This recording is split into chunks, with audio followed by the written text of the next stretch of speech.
Hey guys, welcome back to the channel. We're working on the Mustang motor. I just want to apologize. The last video I did the crank. I installed the crank. One of my guys had mentioned to me that I didn't show you guys both the connecting rods, speccing the connecting rods, and making sure that my piston ring clearance is the same. I did get bored waiting for the block. So the rods have all already been done. I've already done the rods and made sure the clearances and tolerances are right on those because I had the rod and the crank. The pistons, I'm not going to bore you guys. So it basically works the same principle as the crank. I've taken my micrometer to my piston. I have all the pistons laid out in sequence in the way I'm going to put them on because I've already done all of the pins and different things. But to make it short, basically your manufacturing spec is going to give you a detailed description of where they want you to measure from. So in my case, it's down here. It's about 3/4 of an inch to an inch down on the side of the skirt, opposite the pin. So I'm going to measure down here, which is where I'm measuring. See tiny little marks there. So I've measured it out with the micrometer, locked it into place. I'm going to do the same thing. I'm going to put it in the vise, and I'm just going to zero out my bore gauge. Now I've already done this. I'm going to check it just because I've been playing around here and doing different things. But basically I'm going to get her on there. So I'm going to zero out my bore gauge. Oh, let me see here. Right there. So I'm right at 0. So this has been zeroed out. This here is exactly to my piston. And I'm going to take it over and I'm going to drop it inside the cylinder wall. Now, I'm looking for, I'll spin this around here for you guys. So I'm right there at 3 thou. Now, when I measure it, I've obviously already done all the cylinders. When I do it, I do actually 9 measures per cylinder. I do 3 on the top, 3 in the middle, and 3 on the bottom. So same thing, I'm going to slide this down to the bottom. Right, I just want to make sure that everything. Now the guys at Competition Automotive, when they were machining the block and putting the sleeves in, they've already done all this. I've already gone through and double checked it all, just for peace of mind, knowing that it's done right. But for those of you that were wondering, because I'm just going to go straight into gapping the rings, this is it. I'm just going to make sure.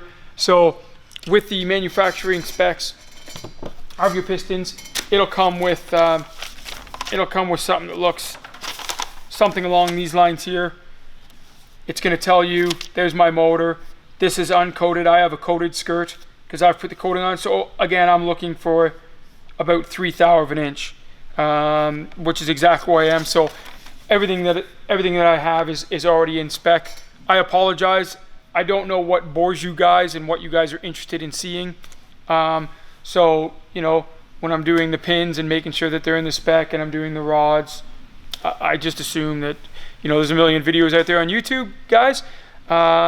So I just had one of the guys say that it would be interesting to see how the pistons are done, make sure that everything's in spec. So that's it. But yeah, today we're going to get into file fitting the rings and getting the pistons and the rest of the bottom end done. So I'm going to be get on to the rings, boys. I'm going to be filing down the rings, giving myself the proper clearances. So it's real easy. It's a pretty simple process. It can be done as simple as a file. I mean, you can take a file and do it by hand if you want. I've got a cheap little ring filer behind me here. But all we're going to do, I'm going to insert it into the bore. Turn it sideways, and then I'm going to use, you can use a new ring, you can use the old one. I'm going to use, I have my old piston here, I'm going to use my old one just to square it up.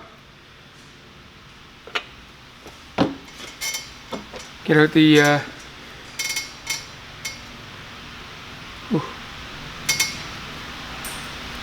now, I'll show you here, make sure mine's square here.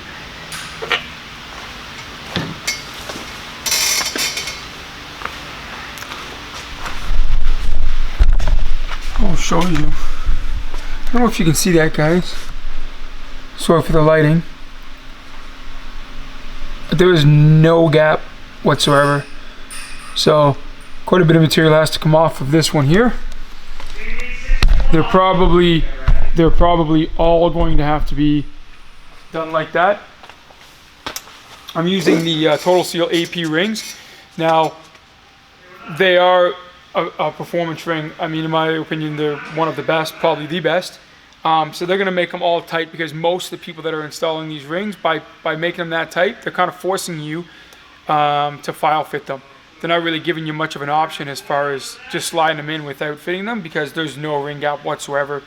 So for this one here, for the application that I'm doing, I am putting a blower on it. Going to be running between 15 and 17 pounds of boost, which puts me in the medium boost range.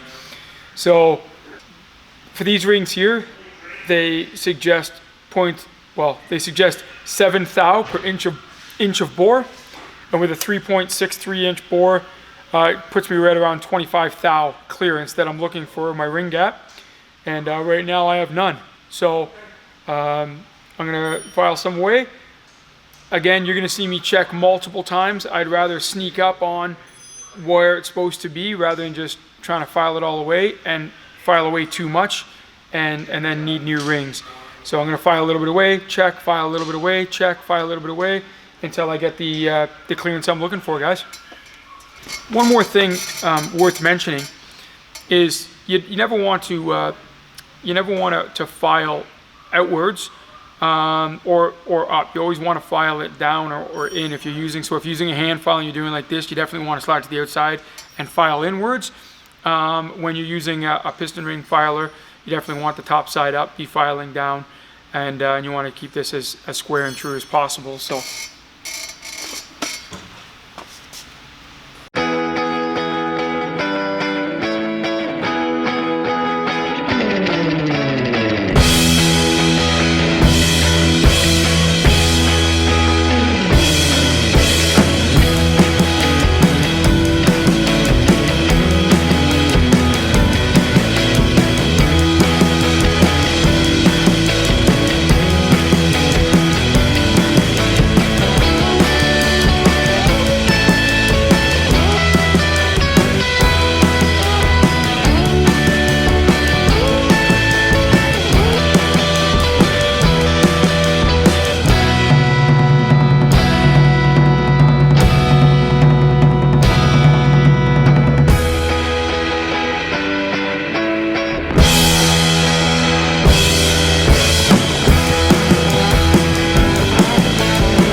So that's it, guys.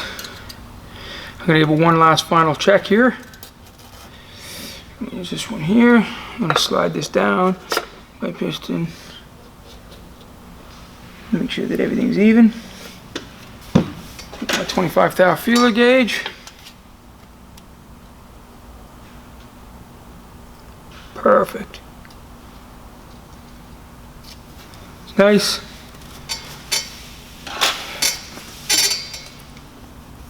Nice. What I'm looking at right there, I just want to make sure that the edge of the ring is squared with each other, so one side didn't kind of file on an angle and the other one files straight. Everything's looking good and square. Take that out. Double side up. Like so. This is the second ring. We'll see if they did the same thing. I'm guessing they did. Like I said, it just kind of forces people into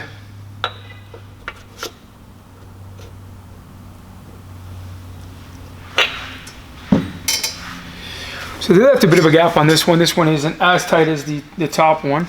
The top one there was no gap, it was hitting tight, but this one here I'm gonna guess is probably in the 5 thou range, 6 thou range, something like that.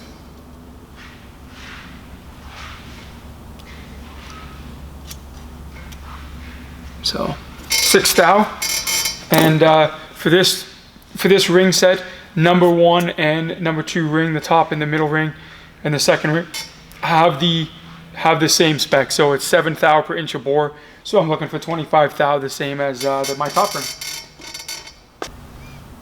And perfect, guys. 25 thou. So that's it. I'm gonna go ahead. I'm going to finish up these rings. I'm not gonna bore you and make a 20-minute video. I'll finish them up, and then when it comes time to put the rings on, I'll start making a video again.